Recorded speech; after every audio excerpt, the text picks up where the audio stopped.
Williams has been 3 years a slave. She did like 35-minute interview with the Breakfast Club. You can go listen to that. And she also talked to Don Lemon about the situation she's in. She's under like a guardianship.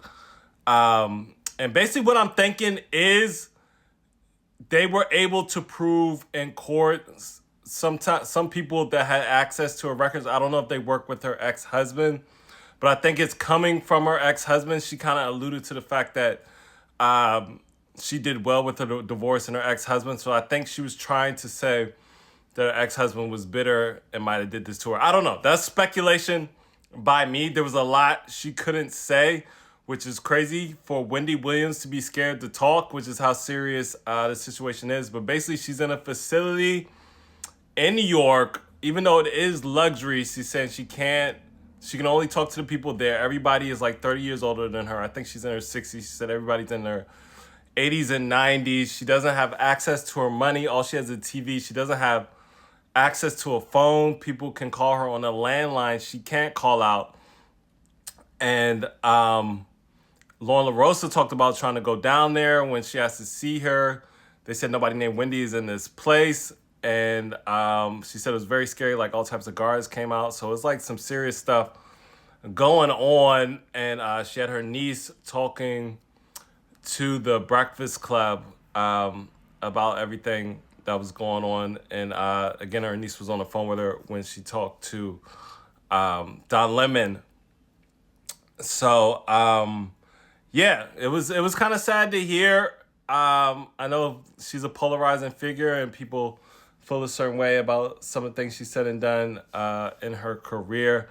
But to be like stowed away, and they said they could go as far as to like put her in a place where nobody can know where she is or have any type of contact with her, is crazy. Like that shouldn't even be legal. So obviously Charlamagne's like working really hard behind the scenes. I think it said it took 2 weeks to finally get her on the radio and to talk about the whole thing. And she had to jump around a lot because it was just so much she was afraid to say. She was like, they may take away my TV.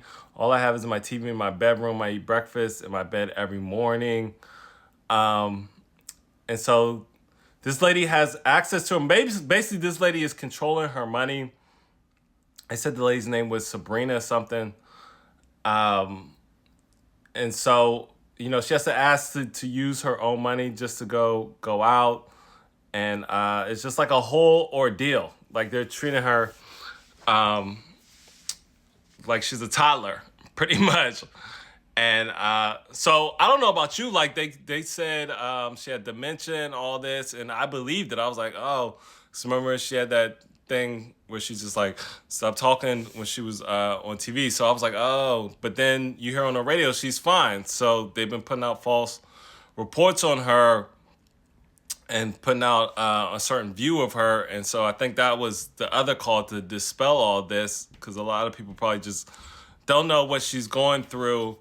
So she's trying to get to Miami with her family. I think most of her family is there with her niece and her parents. And she was very emotional about trying to see her dad. Her dad is 94 and his birthday's next month. So you did see her out for her son's birthday. I mean, not birthday, graduation. So that was all over TMZ and stuff. So I think TMZ is helping out too. She was in a wheelchair though.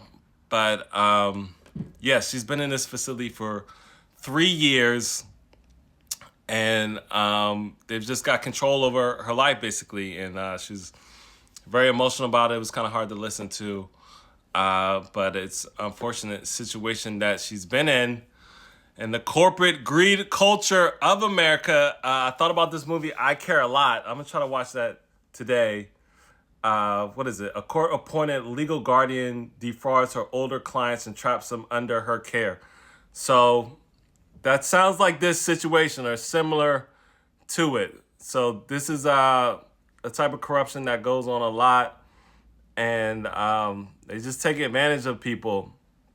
And she's still present. I'm sure like people in their 80s and 90s, I have older parents where, you know, they're not all the way there or are very vulnerable. So it's unfortunate what's going on with Wendy Williams, but we know how she's doing.